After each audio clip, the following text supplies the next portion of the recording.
Sun Path of Druidry and the Black Mountain Druid Order is about our relationship to the divine and to the spiritual.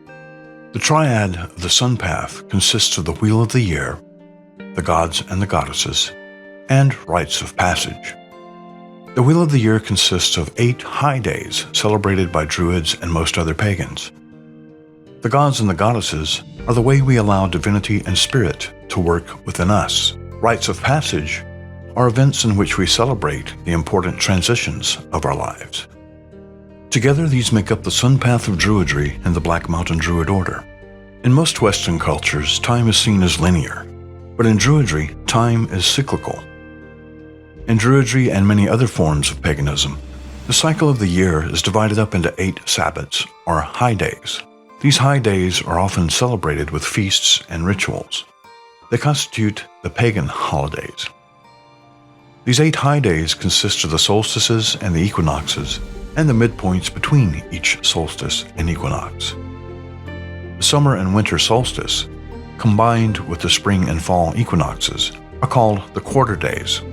The midpoints between each of these are referred to as the cross-quarter days. The beauty of this arrangement is that the high days are evenly distributed throughout the year, with one occurring approximately every 45 days or so. Each high day had a special meaning and significance for those who lived in a pre-industrial society.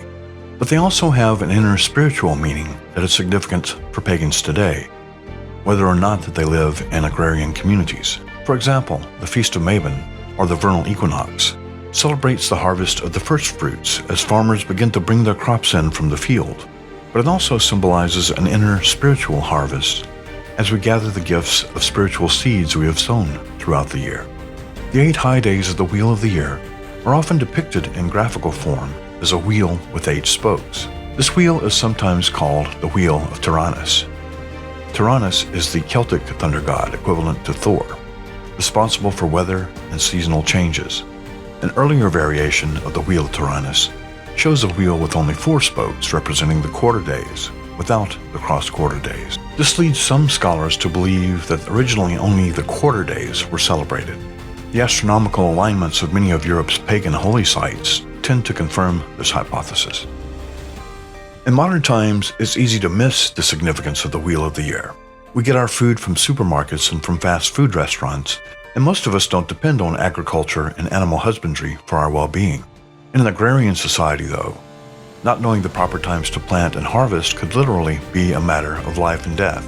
It's only natural that our pagan ancestors gave the Wheel of the Year a central place in their spiritual and religious practices. For today's Druids, each high day on the wheel symbolizes a different phase of spiritual development. Taken all together, the Wheel of the Year is symbolic of the cycle of birth, death, and rebirth found throughout nature and within an individual's spiritual and personal growth. The circular nature of the wheel reminds us that all of this has happened before, and all of this will happen again. The teaching of reincarnation is a theme in many of the surviving epics of Ireland, and the wheel serves as a living representation of this concept. On another level, the wheel can be taken as a metaphor for life's journey. The wheel tracks the sun as it waxes and wanes throughout the year. With sunrise on the winter solstice, the days begin to grow in length, reaching their peak at the summer solstice. From there, the days begin to get shorter and shorter until the next winter solstice. So the period from winter solstice to vernal equinox represents youth. The period from the vernal equinox to the summer solstice represents young adulthood. The period from the summer solstice to the autumnal equinox represents middle age. And the period from the autumnal equinox to the winter solstice represents old age. Further symbolic meaning in the Wheel of the Year can be seen in the balance between light and dark. The brighter months of summer give way to the darker months of winter, and then the cycle begins anew. This can be seen as a metaphorical representation of one's life journey.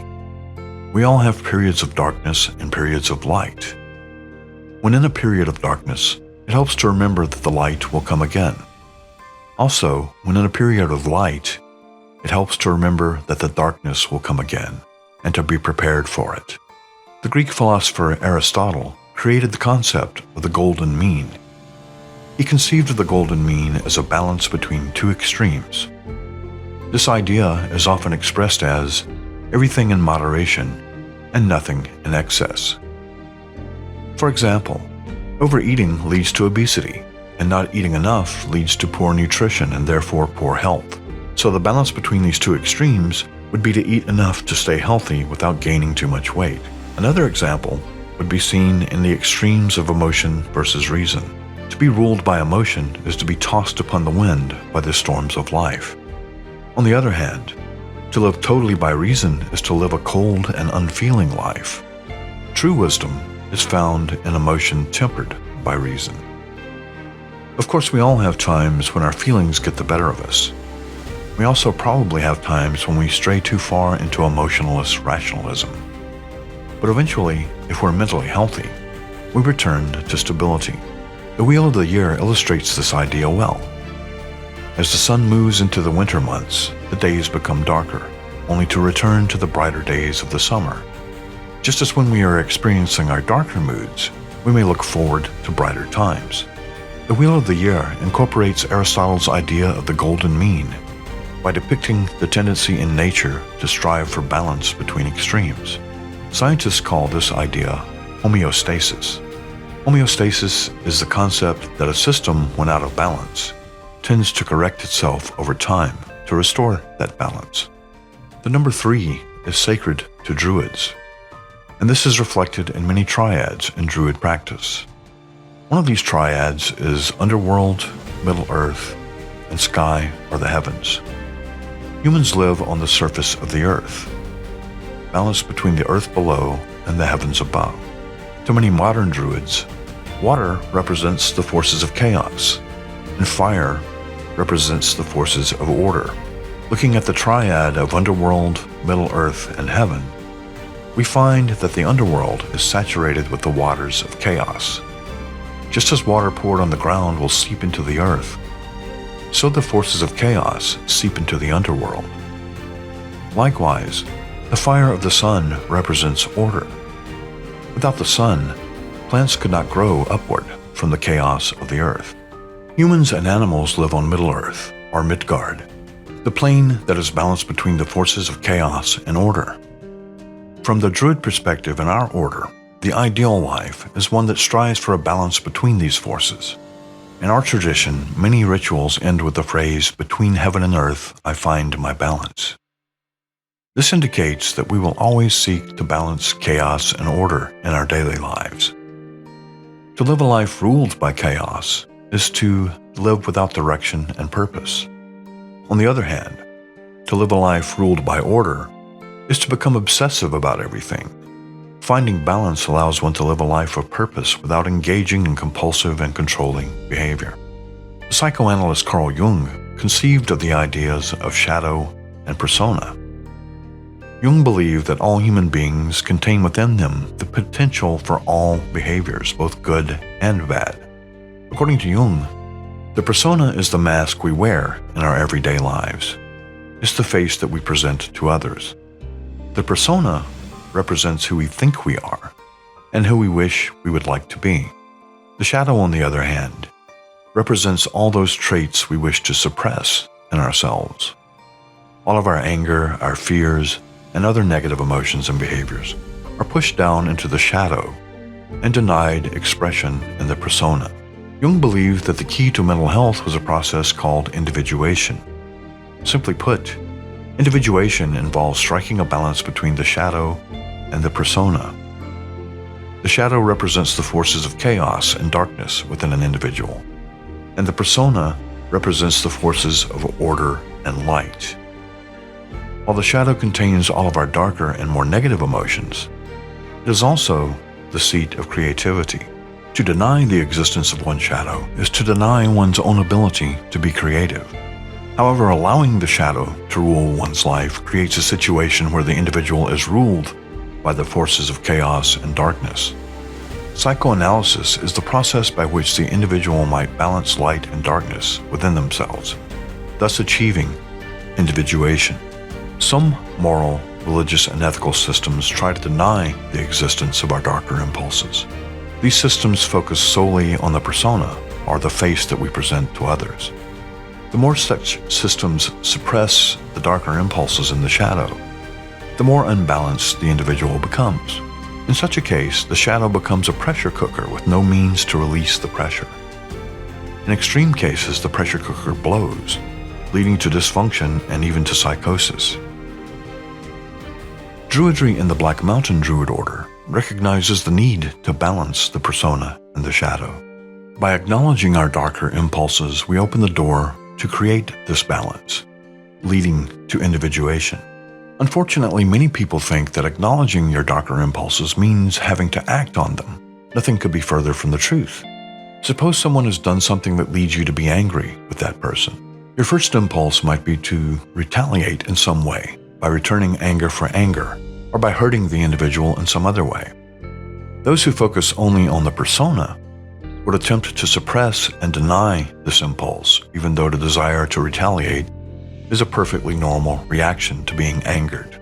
The angrier such a person becomes, the more they try to suppress that anger, until they reach a boiling point and react explosively to the situation.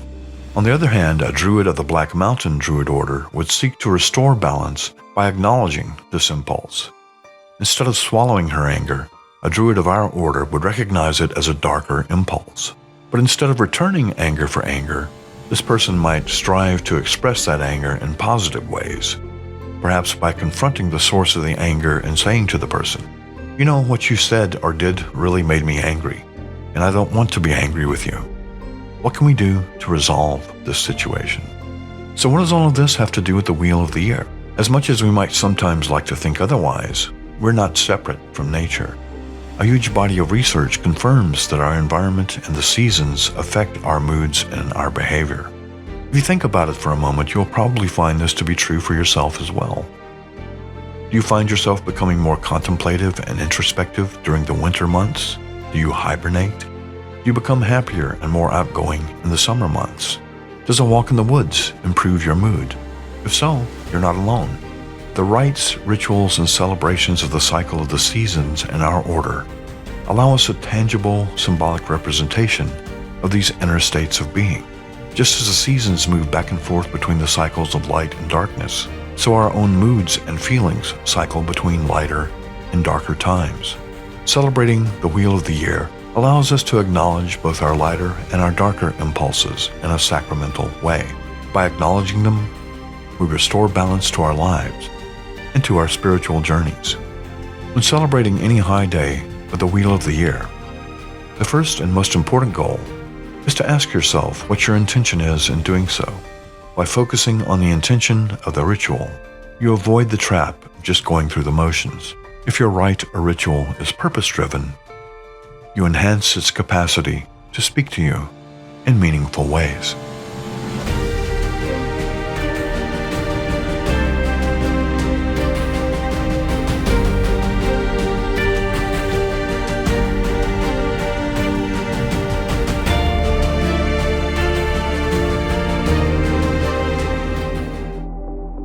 For this week's activity, go through the list of high days on the Wheel of the Year and pick your favorite, or the one that's the most meaningful to you. You can find a list at blackmountaindruidry.com. In order to direct your attention to the purpose of a high day, take some time before beginning a rite to ask yourself these questions about the one you've selected. Who will benefit from this ritual? What gods or goddesses does it serve? What is my relationship with this god or goddess? What gifts do they offer me, and what gifts do I offer them? What is the meaning of the rite to me? Is there something in my life I need to change, and if so, how will this rite help me to enhance that change? How should I perform this ritual so that it becomes more meaningful to me? What would help to enhance my appreciation of the rite? Would music help me? If so, what music? Are there any other tools or symbols that would be meaningful to have available to incorporate into the completion of the rite? Why am I celebrating this high day in the first place? What will engaging in this rite add to my own spiritual practice? if performing or participating as part of a group or a grove, will all the members present feel edified by taking part in the rite? All these questions will aid you in preparing your rites and rituals for the celebrations of the high days of the Sun Path.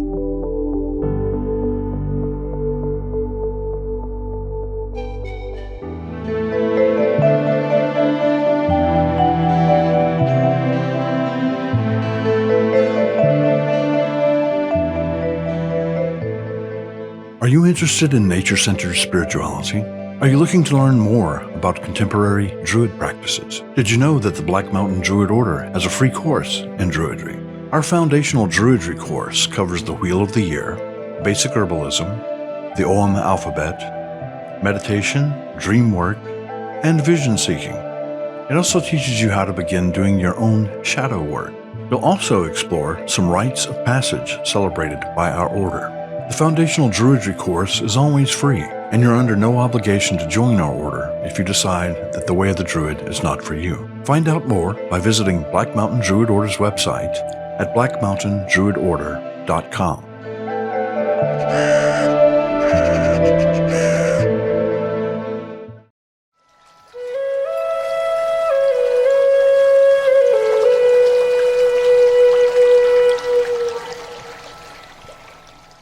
The Awen of Water meditation is used to seek the Awen in matters associated with learning, teaching, and chronicling. It is helpful when you seek a season of new learning and education in your life. The Awen of Water meditation is particularly useful when learning matters concerned with culture, history, and your own ancestry. The direction of water is the west. It may help when performing this meditation to face west if possible.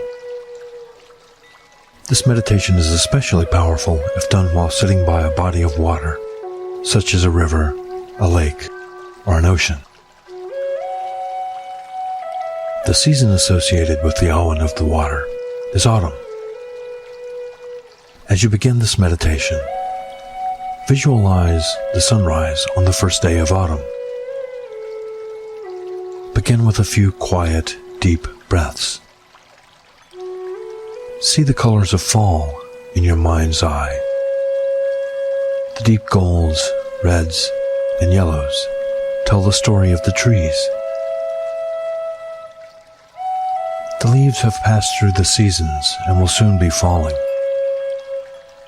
Their passing will chronicle everything they have experienced since budding and newborn in the previous spring. The Awen of Water is the Awen of learning. Like the falling leaves of autumn, the Awen of Water is the wisdom and inspiration of passing through many seasons and learning the lessons each has to teach. The Awen of the Water is the Awen of growth and love. True wisdom always leads to love. Hatred is fear, and fear is ignorance. So the more you gain in learning and wisdom, the more your heart and spirit will naturally turn towards love.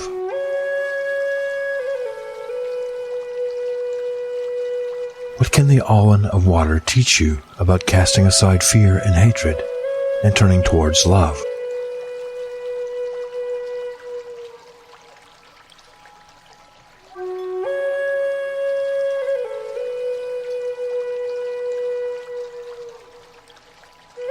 How can you shed your fears like the trees shed their leaves in the autumn?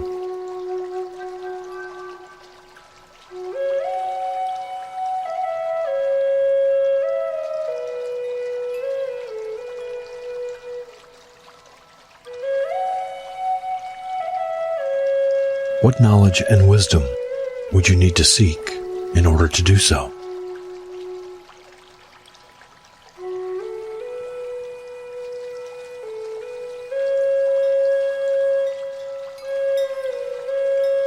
As you allow the inspiration of the Awen of Water into your own consciousness, Ponder the meaning of your own personal truths.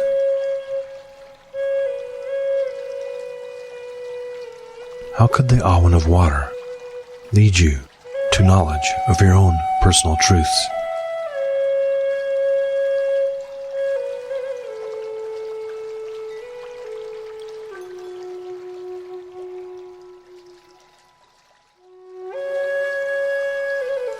The Awan of water is the Awan of the laborer in the field. The way of the laborer is to achieve success through hard work and effort. What effort do you need to put forth in order to grow in knowledge and wisdom?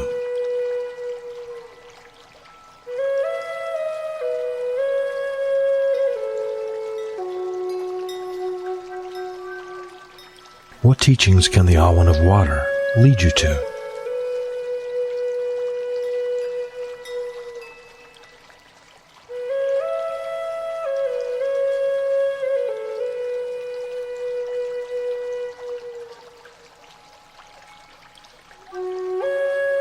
How might you work with these new teachings to grow in your own personal truths?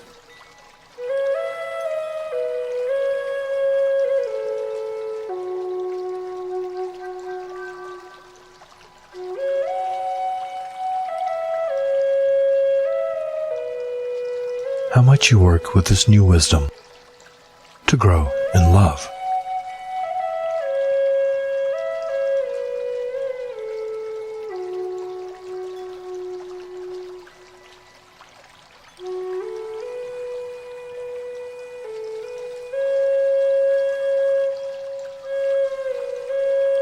The Awan of water is ruled by the Dagda. He is known as the good god and the Allfather of the Irish gods. He is the father and protector of the tribe. He is known by many names. One of these names is Rua Rafosa, the Lord of Great Knowledge. He's the many-skilled creator god of the Celtic peoples. The Dagda carries a war club that can kill 9 men with a single blow. But the handle of this club can restore a person to life. This club of the Dagda contains within it the mysteries of life and death.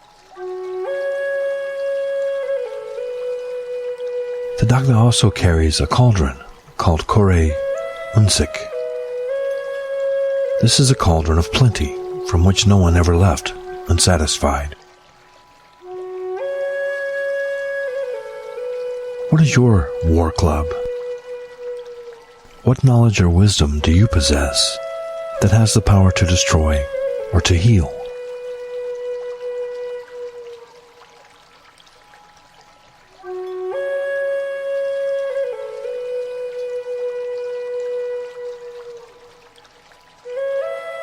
How can the Awan of water inspire you to use this war club for the good of the tribe?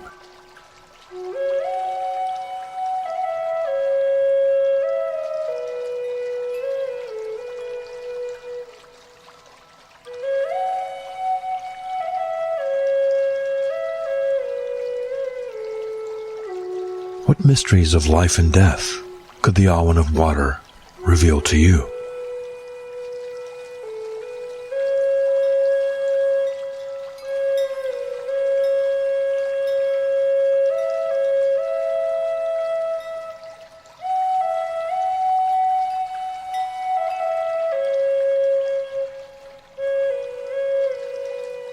Danu's gift from the Awan of water is the cauldron of the Dagda. It's a symbol of feminine power and energy. It is a cauldron of plenty from which no one ever goes away hungry. It is also the source of divine inspiration, and it has the power to restore life and to purify. What is your cauldron of plenty? What bounty of wisdom and inspiration can the Awan of water bring to you?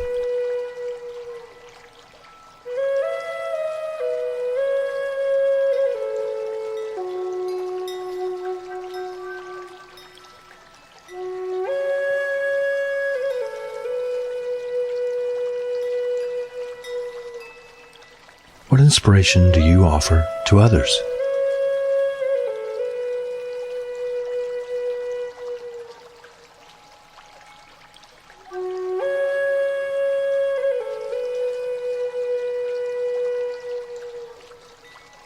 What feminine energies are influencing your life now? What is your relationship to them?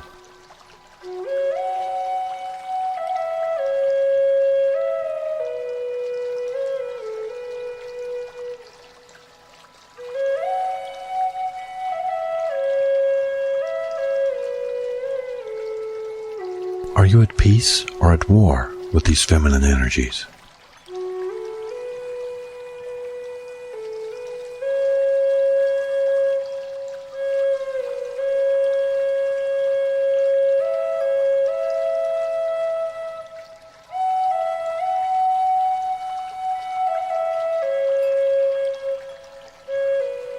How might the Awen of Water help your relationship to these energies change for the better?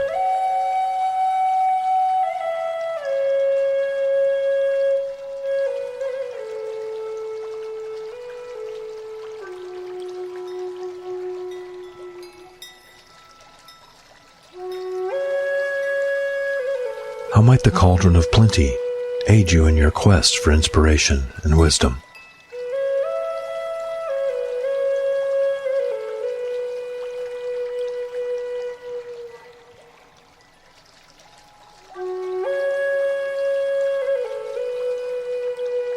As this meditation on the Awen of Water draws to a close, give thanks to Danyu and to the Dada for the Cauldron of Plenty they have bestowed upon you.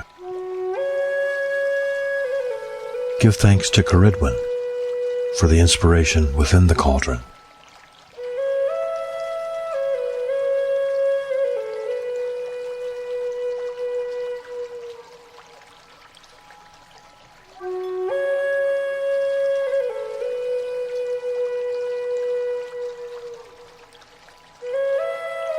When you are ready, end this meditation, knowing that you have received the wisdom of Caridwen's potion of inspiration that flows from the Dada's cauldron.